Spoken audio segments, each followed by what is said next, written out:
Bismillahirrahmanirrahim. Assalamualaikum warahmatullahi wabarakatuh.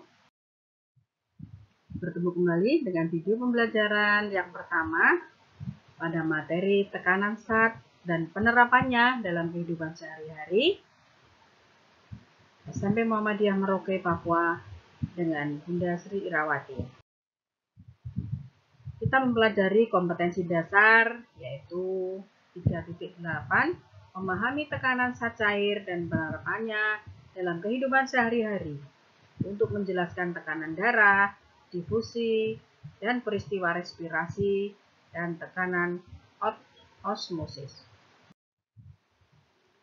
Tujuan pembelajaran kita adalah diharapkan siswa mampu mengidentifikasi hubungan antara gaya dengan simbol F huruf besar dengan tekanan P besar dan luas bidang tekan A. Tujuan pembelajaran yang kedua yaitu mampu menghitung tekanan zat cair pada kedalaman tertentu, gaya apung, dan kapilaritas pada tumbuhan. Kemudian mampu memberikan contoh tekanan pada makhluk hidup. Yang pertama, kita pelajari tentang tekanan zat padat. Tekanan zat padat berbanding lurus dengan gaya dan berbanding terbalik dengan luas bidang tekan. Makin besar dorongan atau gaya, maka tekanannya akan semakin besar. Sebaliknya, jika makin besar luas bidang tekan, maka semakin kecil tekanan yang dihasilkan. Dengan rumus T sama dengan F per A. Tekanan berbanding terbalik antara gaya dan luas bidang.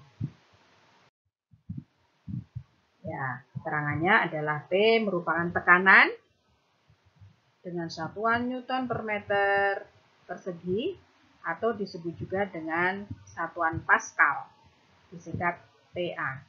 Kemudian F adalah gaya dalam satuan Newton dan A adalah luas bidang dalam satuan meter persegi.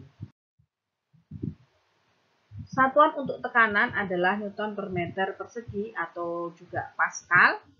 Contohnya bisa kita temukan pada angsa, bebek, dan ayam. Angsa dan bebek yang lebih mudah mencari makanan di tempat yang berlumpur. Karena apa? Karena kakinya yang berselaput lebar, sedangkan ayam berselaput kecil. Begitu pula pada saat kita berjalan di area pertambangan yang berlumpur. Kita akan lebih mudah berjalan dengan sepatu boot daripada kita memakai sepatu dengan hak tinggi. Beban dibagi ke seluruh permukaan boot sehingga tidak terlalu dalam menembus tanah. Kita bisa membuat eksperimen dengan plastisin dan uang logam Rp500. Ya, kita siapkan 2 plastisin dan 2 uang logam. Kemudian letakkan uang logam dalam posisi berdiri dan posisi rebahan. Kira-kira mana yang mempunyai tekanan lebih besar? Apakah uang yang posisi berdiri ataukah uang yang mempunyai posisi rebahan?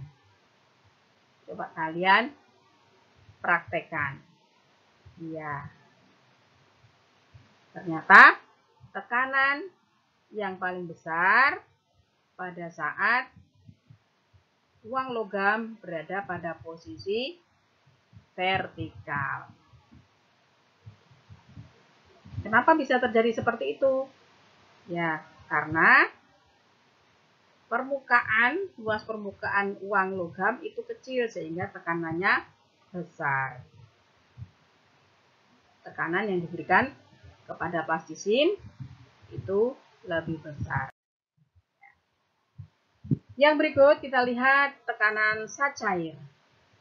Yang pertama yaitu tekanan hidrostatik.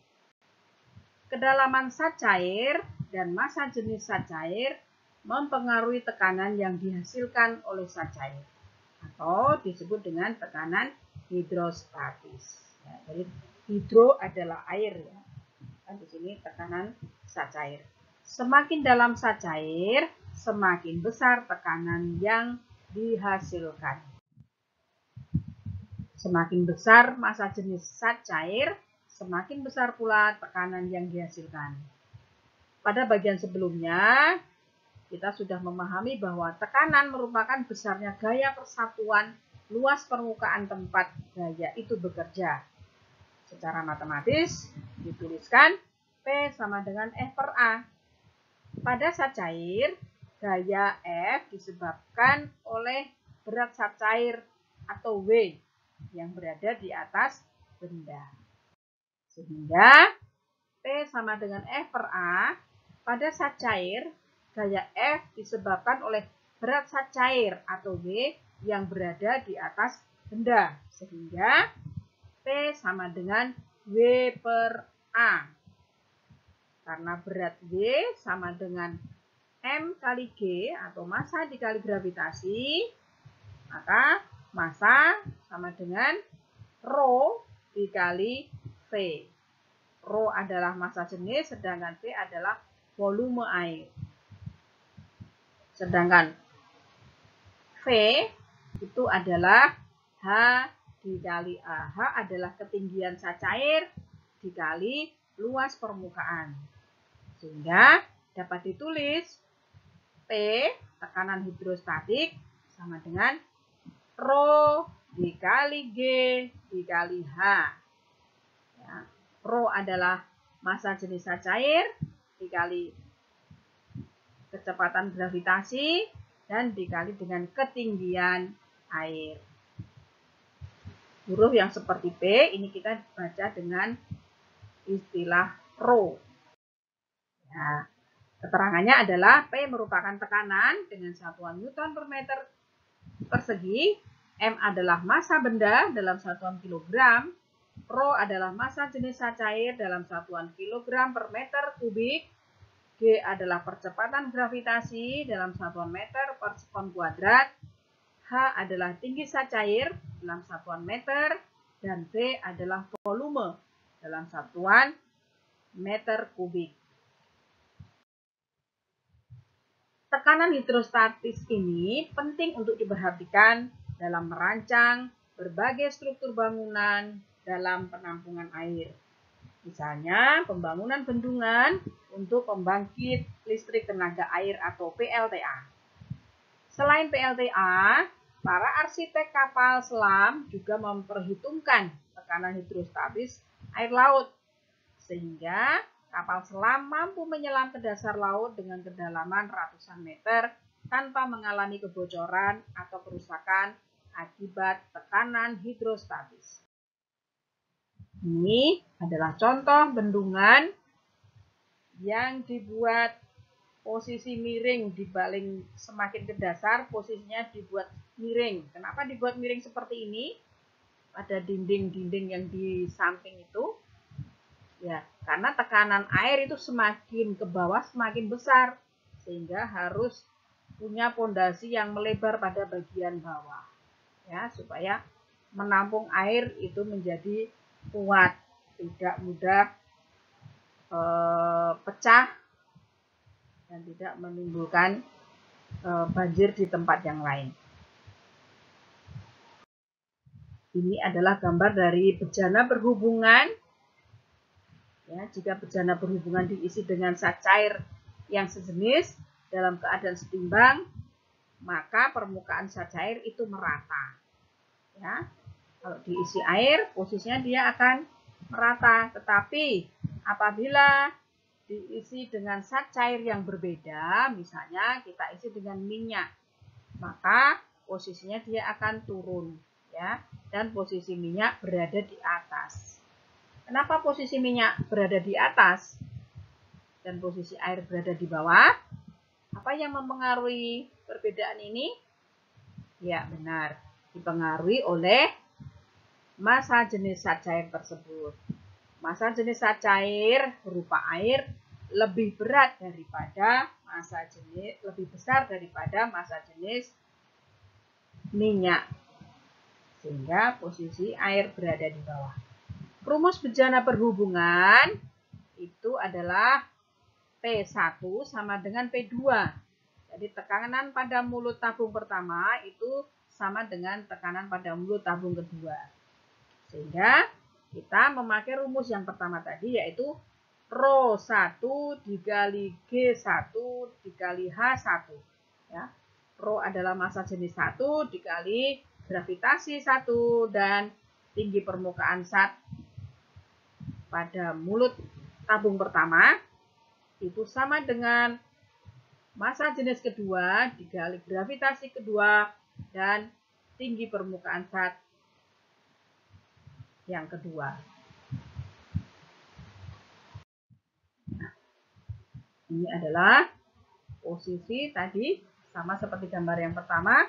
Di sini ada ketinggian air, ya, ketinggian air yang tidak sama dengan antara H1 dengan H2, ya, karena di sini terisi minyak, jumlah H2 dia lebih tinggi. Disitulah adanya perbedaan antara massa jenis air dan massa jenis minyak. Ini juga sama. Ya, ini adalah pada bejana yang seperti ini, kemudian diisi zat cair yang sama, misalnya diisi air, maka dia akan terlihat tetap rata pada tabung-tabung yang berbeda dari 4 bentuk ini. Ya, karena sifat dari zat cair itu bergerak ke tempat yang lebih rendah dahulu.